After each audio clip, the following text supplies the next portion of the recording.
Hi, this is Michelle Thompson, and today we are going to be talking about how to break those toxic patterns that always end up going into the point of no return.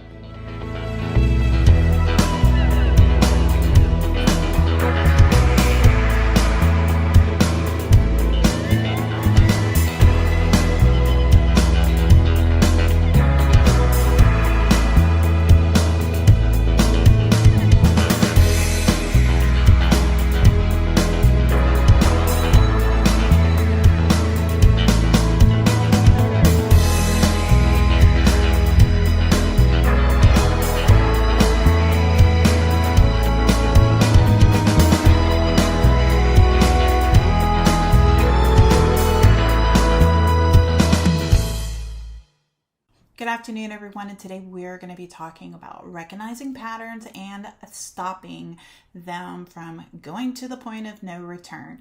So what does that mean? Well, oftentimes we get into a cycle. We start following a specific pattern, and once we do that, there's this point in which a behavior starts to come into action, and when that happens, it creates a cycle of no return.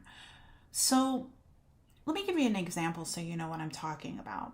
The very first thing that you might do is get excited.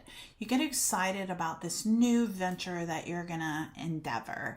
Maybe it's a new program that you're going to start, or maybe it's a business you're going to create. Maybe it's a workout program. Maybe it's a diet. Whatever it is, you always get excited and you get all pumped up and you say, I'm going to do it this time. And then you go and you get, let's say, a gym membership. So let's do a workout program scenario. So you get a gym membership and you get excited and you promise yourself, this time I'm going to do it. And then you start and you show up and you go consecutively for a couple of days. And then the next thing that happens is you'll start to fall off. And then after you fall off, you start making more excuses as to why you're not going to go. And then you get really frustrated with yourself. And then you get depressed and you start saying, I always fail. And then you go into this depression state and boom, you fall into this little hole of why can't I ever finish anything I want to accomplish? Why can't I do this? And you go into this whole poor me, and then you stay in this depression for a while until you kick yourself out and you start it all over. Okay, I'm going to join the gym and I'm going to do this, and it starts the cycle all over again. Okay. So where is that point of no return? Well, what we have to do is we have to look at the pattern that you go through. So let's say hypothetically that you always get excited about starting this new venture. Here it is. It's New Year's. I'm going to start doing this. I'm going to go on a diet. I'm going to lose weight. I'm going to lose 20 pounds or whatever. Okay. And you've got to say, okay, what are all those steps that I go through? What is that exact pattern? So write it down. Write down what it is you go through. What are the steps? I get excited. I go join a gym. I say I'm going to work out every day. I go for a day or two. I miss a day. I get frustrated because I miss the day. And then I end up trying to go one day and then I miss a week. And then I fall completely off. You see how it just starts going downhill. Then you get really frustrated. Then you start saying to yourself, I always fail. I never succeed. I never stick with things. Then you go into depression, and then you go into this poor me thing. Now, when we're looking at that, where is that point of no return? So the point of no return is usually when you fall off a day. Okay, so that's where you start getting triggered. Okay, so if you fall off a day, that's where the problem is. So what we want to do is we want to stop that before it happens. So what was the step before that? Oh, I'm going to commit to working out every day. So I want you to just sit down and think about it. Why do you always say you're going to commit every day and then you fall off a day? Ask yourself that question. Why do I fall off a day? I fall off a day because I overcommitted. And I didn't take into consideration that on this day and this day, I have to pick up my kids. On this day and this day, I have to take the kids to softball. On this day and this day, I have to work on my business. You're not creating reasonable goals. So these unrealistic goals that you set for yourself causes you to not be able to meet them. And then when you don't meet them, you try again, and then you don't meet them consecutively, and then you get discouraged, then you fall off, then you go into depression, so on, so on, so on, so on. So what I'm asking from you is for you to really step back before the point of no return and say, what can I do?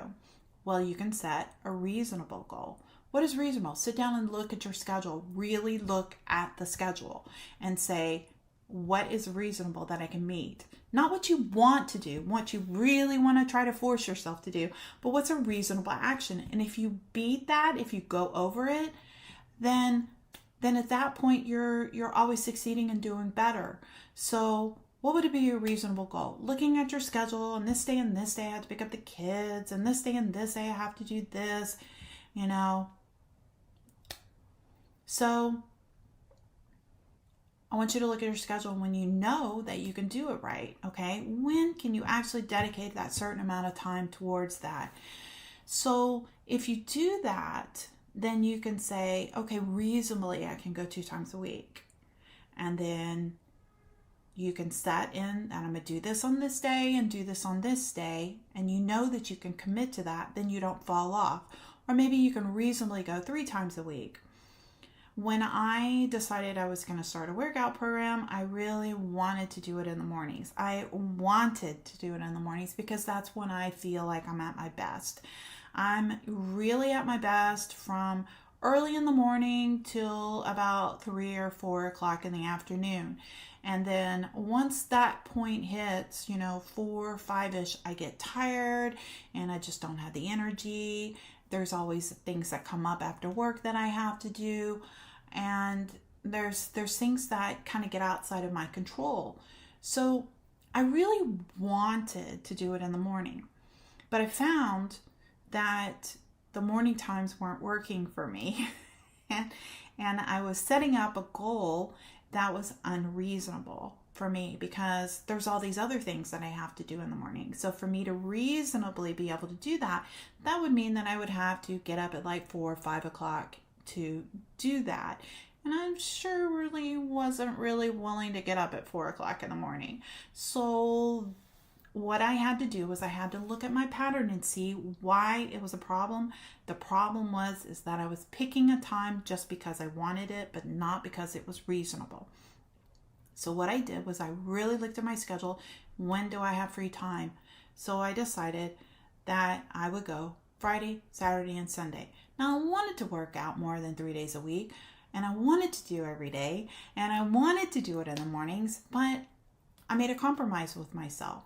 And I chose to do Friday, Saturday, and Sunday. And if I could make it available in the morning and add on to it, then I would do it.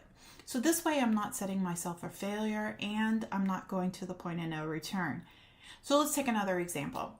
I had a client that had some money blocks, and she calls me up and she says, I have these money blocks and I don't know how to work with it. It just seems like it's always a problem and I'm always doing the same pattern all the time. And so I said, okay, well, let's talk about the pattern. What do you do? She says, well, I make a lot of money. Then as soon as I make that money, I get all excited about it and I think of all the things that I need to buy and all the things that I want, and then I go on a shopping spree, and before I know it, I end up spending all this money and all the things that need to be paid, or the things that I needed to pay off, or those things kind of start showing up and suddenly I don't have any money to pay for it. And I said, okay. And then what happens? She goes, then I get really frustrated and I have to work really hard to make up the money, and I go work really hard to make that money, and then I do the same thing. I get excited and start this whole thing and I'm always in debt. And I said, okay, so let's look at that pattern. You make a lot of money, then you go and spend it. She says, yes. And I said, the point of no return is before you spend it. She goes, exactly. And I said, okay. So what we have to do is we have to set a plan that instead of goes like this, it goes like this. She said, well, what do you suggest? And I said, well, here's what I would do. I said, do you have an online banking? She says, yes. I said, what I would do is I would set up an account, an additional account, because a lot of times your banking allows you online to set up an additional account. You can do that through your app. And I said, do you have that ability? And she says, yes. And I said, okay, set up an account that you call a spending account. Go ahead and order your card for that. I said, then what I want you to do is I want you to set up another account that doesn't have a card. Do not order a card for that. And I said, and she goes, why is that? And I said, because I don't want you to have access to it unless you actually go to the app. She says, okay. So I said, what you're going to do is as soon as you make a certain amount of money, let's just say she's selling these online programs and she made $15,000. I said, okay, so what are you going to do with that $15,000? She says, well, what I want to do afterwards of thinking about it is I'd like to pay some bills. And what I'd like to do is spend some money. And what I'd like to do is save some money. And I said, okay, so you want it in 3 different spots. I said, so what you need to do is you need to, as soon as you make the money, you need to divide it into 3 parts. How much money needs to go towards bills? So you have an account that literally goes only for paying bills. So you take whatever it is that you want to do. Do you want to pay 2 months worth of bills from that money? You want to pay 1 month's worth of bills? And you take that amount and you shove it over there. She says, okay. And then I said, then you take a certain amount so that you can feel like you're spending money, but not too much. And you put in, let's say, $500 into a spending account. And then you take the rest and you put it in a savings. I said, so you've got $500 over here, you've got $5,000 over here, and you've got, roughly, $4,500-ish that's going into savings or so. Okay? Or something like that. I don't even think I did my math right there. Anyways, so you're breaking it up into parts. So you've got, if it was $15,000, it would be 5,000 bills, 9,500 in savings, and 500 in the spending account. And I said, in every month that you make this money off of these programs, you just put in an extra $500. Some months you may spend it all. Some months you may spend none.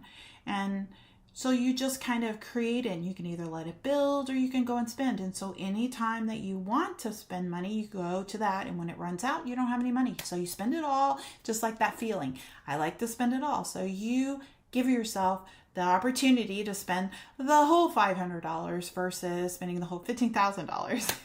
I said, because she goes, well, why wouldn't I put a card on it? And I said, because when you put money into an account, like a savings account that doesn't have a card on it, you literally have to go online and transfer the money over. And when you do that, you have to cognitively think about it.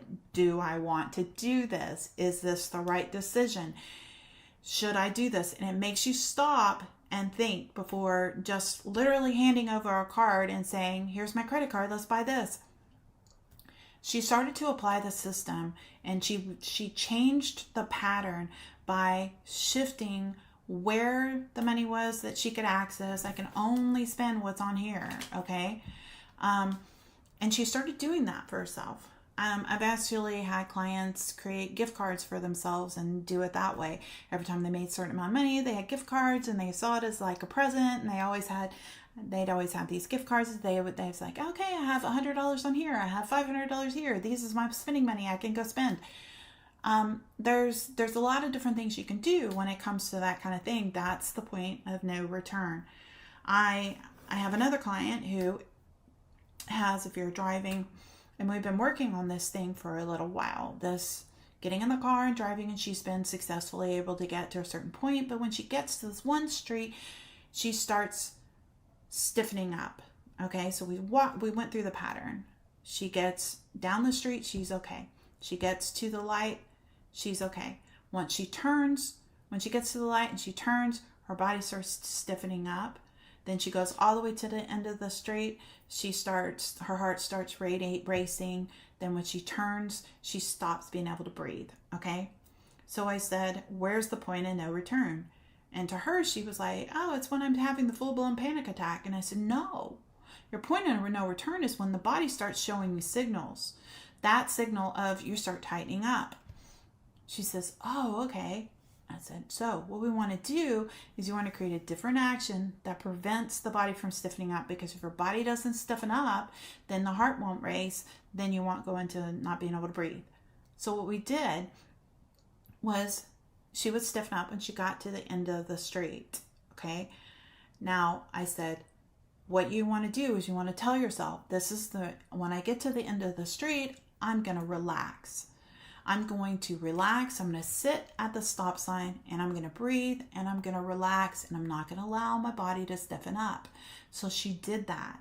And then she got through the stop sign. She turned. She was okay.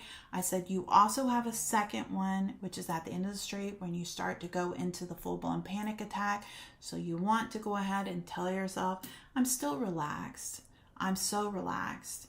And you continue, and she did those things. She stopped herself from going into a full-blown panic attack. She stopped the pattern. There's so many different things that I see people doing that starts those patterns. And it, I had somebody tell me that they trip out and get really angry, and they wanted to stop it. And I said, okay, well, what starts the anger? And she says, well, it's when I get overwhelmed. I start getting impatient because when other things aren't going right, and then I end up snapping at my family. I said, okay, so why are you overwhelmed? So she says, well, I'm overwhelmed because I start putting too much on my plate and I'm not able to manage it. And I said, okay, what kind of things? So I had her explain it to me, and she was basically setting unreasonable goals again. Okay. So we sat down and we talked about it and we went over it. And I said, okay, so part of this is time management. So one of the things that I like to do with time management is I always overestimate a time and I always round up. So if something's going to take me anywhere from 5 to 15 minutes to drive somewhere or to do something, I give myself 30. And anything from 30 to 45 minutes, I give myself an hour. Anything over 45 minutes, I give myself an hour and a half. So I always round up. So I said, she was like, wow, that's such a good idea. And I said, yeah. I went to a Christmas party the other day and I put it in my Google Maps and it said 56 minutes away. So the logical thing would be, it's going to take me an hour to get there. I'm going to take an hour. But I needed to stop off and get something at the store. I just needed to pick up an ornament because we were going to play a game with the ornaments. So I said, well, I'll stop at the CVS. I'll run in there real quick, pick up an ornament and run out. 5-10 minutes max. But I always round up. Okay.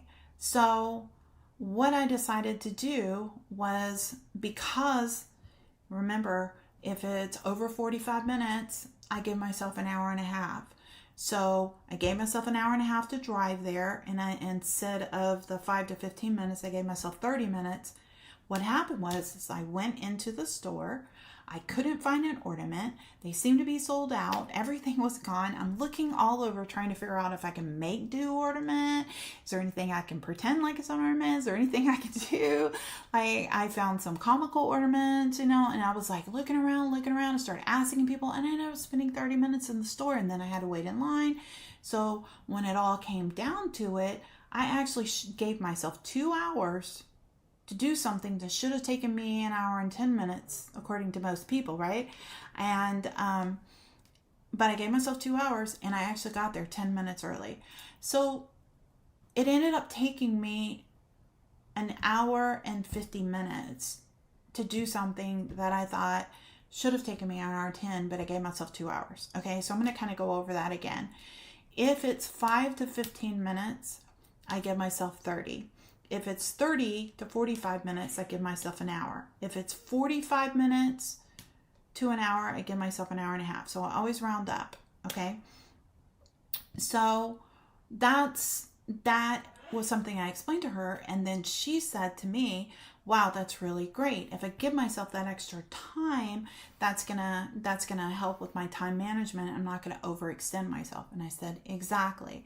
So then as we started working through this, we started seeing that there was another obstacle. Okay, where's that point of no return, right? So she would have, the anxiety was the point of no return, but before that there was the overwhelming. Okay, so when she got to anxiety, that was the point of no return. But we also looked at there was overwhelming. When she gets to overwhelming, that was really the point of no return. So we had to stop getting overwhelmed. So we needed to look at all the things that overwhelmed her and create new patterns that would keep her from doing that. One was setting reasonable goals. One was time management. So when you are looking at trying to keep yourself from going into a pattern, you have to look at where is that point of no return. So what I'd like you to do is I want you to imagine a circle, and I want you to think of something that you have a pattern doing. When I do this, this happens. When that happens, this happens. When this happens, that happens. Then that happens, this happens. And it's spiraling, and boom, you're out of control. Okay? Find that no return point, and then look at the step before that and solve a problem that you can, instead of going that way, you can go that way. And that's how you stop a pattern. I hope that you enjoyed this. This is Michelle Thompson, and have a wonderful day.